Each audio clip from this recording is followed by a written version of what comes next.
Hello students, आज के इस वीडियो में हम बात करेंगे टाइप्स ऑफ एडजॉर्सन के बारे में कि एडजॉर्सन कितने तरह का हो सकता है। तो चलिए बात करते हैं। Force of attraction exist between adsorbate and adsorbent.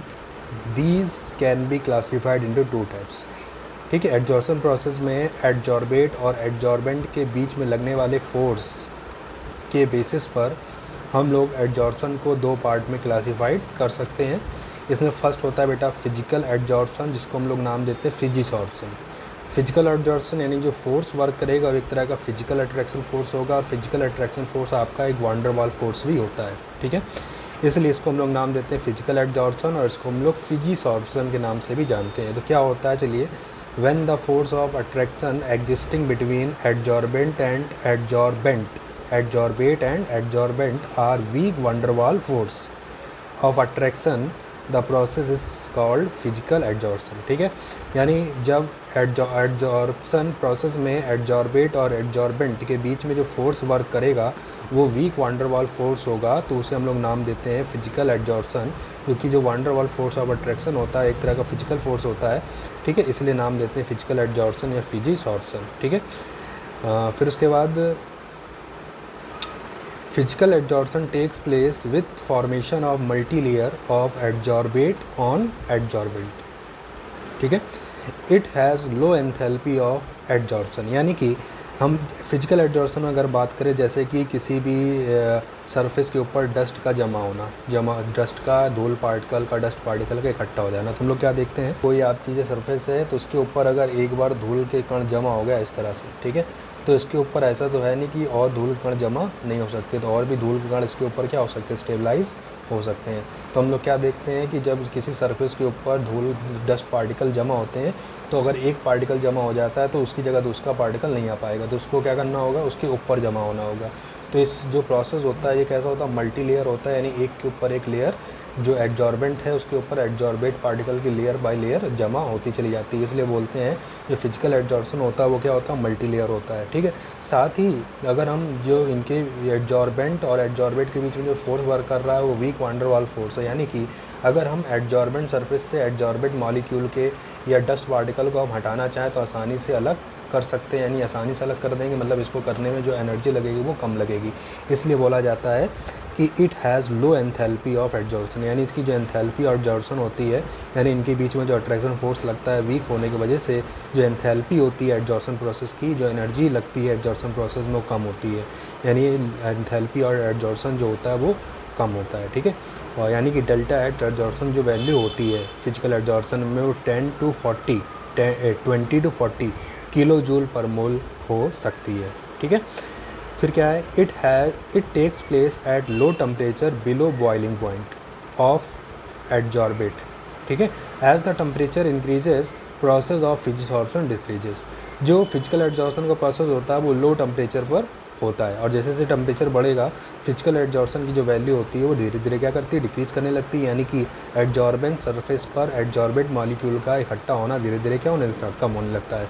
यानी कि अगर हम लोग एक ग्राफ प्लॉट करें किसके बीच में टेम्परेचर और amount of adsorbate on adsorbent, amount of adsorbate on adsorbent के बीच में, तो जो ग्राफ होगा टेम्परेचर जैसे जैसे बढ़ रहा है ये वैल्यू धीरे धीरे क्या करती जाएगी, एडजॉर्सन की, फिजिकल एडजॉर्सन की डिक्रीज करती जाएगी। ठीक है, ये वैल्यू क्या कर रही है, धीरे धीरे डिक्रीज कर रही है, जहाँ पर एक्स क्या है, अमाउंट ऑफ एडजॉर्बेट है, और एम क्या है, अमाउंट ऑफ एडजॉर्बेंट है। ठीक है, यानी टेम्परेचर के जैसे जैसे बढ़ेगा ये वैल्यू धीरे धीरे क्या करती जाएगी, कम होती जा रही है, टेम्परेचर बढ़ रहा है वैल्यू डिक्रीज कर रही है, यानी फिजिकल एडजॉर्सन जो होता है टेम्परेचर इंक्रीज करने के साथ डिक्रीज करता है, और एक पर्टिकुलर लो टेम्परेचर पे जो वैल्यू क्या होती है इसकी हाई होती है। ठीक है, तो ये था बेटा फर्स्ट पार्ट एडजॉर्सन का, जिसका नाम था फिजिकल एडजॉर्सन या फिजिसॉर्प्शन भी बोलते हैं।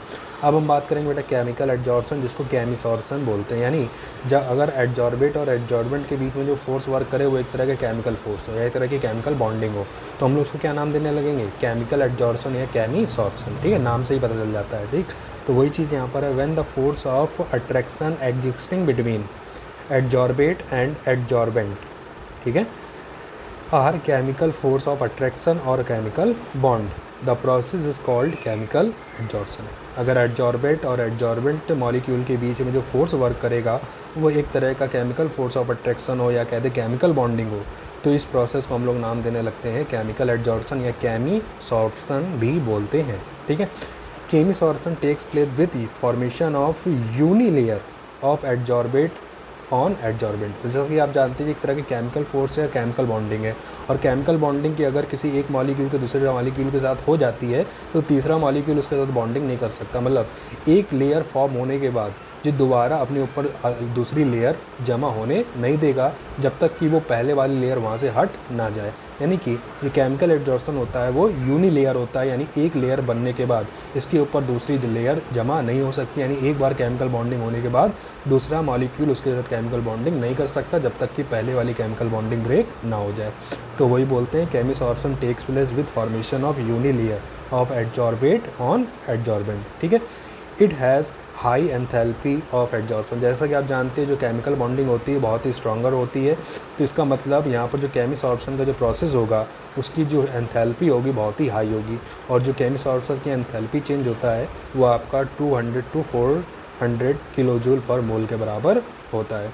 यानी एक अगर एडजॉर्बेट को एडजॉर्बेंट के ऊपर जमा होता है तो इस प्रोसेस में जो एनर्जी निकलती है वो आपकी, या इस प्रोसेस में एडजॉर्बेंट से अगर एडजॉर्बेंट को अलग करें तो इसमें जो हमें एनर्जी चाहिए होगी वो 200 से 400 तक की हो सकती है, जो कि उस सब्सटेंस पे डिपेंड करता है जिनके बीच में जो केमिसॉर्प्शन का प्रोसेस हो रहा है, ठीक है। यानी कि 200 से 400 के बीच में होती है और हाई होती है किससे कंपैरिजन में, आपकी फिजिकल एडजॉर्प्शन या फिजिसॉर्प्शन से, ठीक है।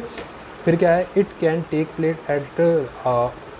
Place at all temperature with the increase in temperature. Chemisorption first increases and then decreases, ठीक है। जो केमिसॉर्प्शन का प्रोसेस होता है वो सभी टेम्परेचर पे होता है, बट एक पर्टिकुलर टेम्परेचर पे इसकी वैल्यू इंक्रीज़ करती है, बट जैसे जैसे टेम्परेचर बढ़ता जाता है उसके बाद ये प्रोसेस क्या करता है, डिक्रीज़ करने लगता है, ठीक है। तो वही बोला गया it take place at all temperature with the increase in temperature. Chemisorption first increases, और एक पर्टिकुलर वैल्यू पर पहुँचने के बाद वो क्या करेगा, देन डिक्रीजेस। फिर उसके बाद क्या करने लगता है, डिक्रीज करने लगता है। क्यों, टेम्परेचर जैसे जैसे बढ़ता जाएगा कंडीशन ऐसी आ जाएगी कि बॉन्डिंग ब्रेक होने लगेगी। जब बॉन्डिंग ब्रेक हो जाएगी तो केमिसॉर्प्शन का प्रोसेस होगा और धीरे धीरे क्या होगा, कम होने लगेगा और एक पर्टिकुलर टेम्परेचर तक बढ़ेगा, ठीक है।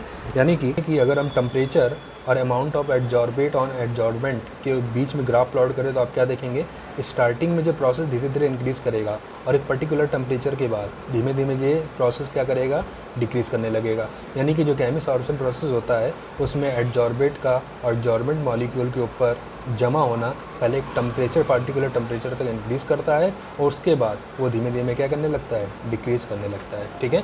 यानी कि जो केमिसॉर्प्शन का प्रोसेस होता है वो टेम्परेचर बढ़ने के साथ पहले एक पर्टिकुलर टेम्परेचर तक इंक्रीज़ करेगा और उसके बाद क्या करेगा, डिक्रीज़ करेगा। तो ये था बेटा आपका टाइप्स ऑफ एडजॉर्प्शन, ठीक। दो तरह के हैं, फिजिकल और केमिकल, जो इम्पॉर्टेंट है आपका पूछा भी जाता है एग्ज़ाम में। तो अब हम बात करेंगे बेटा फिजिकल और केमिकल एडजॉर्प्शन के बीच में डिफरेंस, यानी क्या डिफरेंस होता है फिजिकल और केमिकल एडजॉर्प्शन में। तो डिफिनेशन जो है वही चीज़ हम इसके डिफरेंस में भी जानेंगे। चलिए अब देखते हैं इनके बीच में पाए जाने वाले डिफरेंस के बारे में, जिसको हम देखेंगे नेक्स्ट वीडियो में।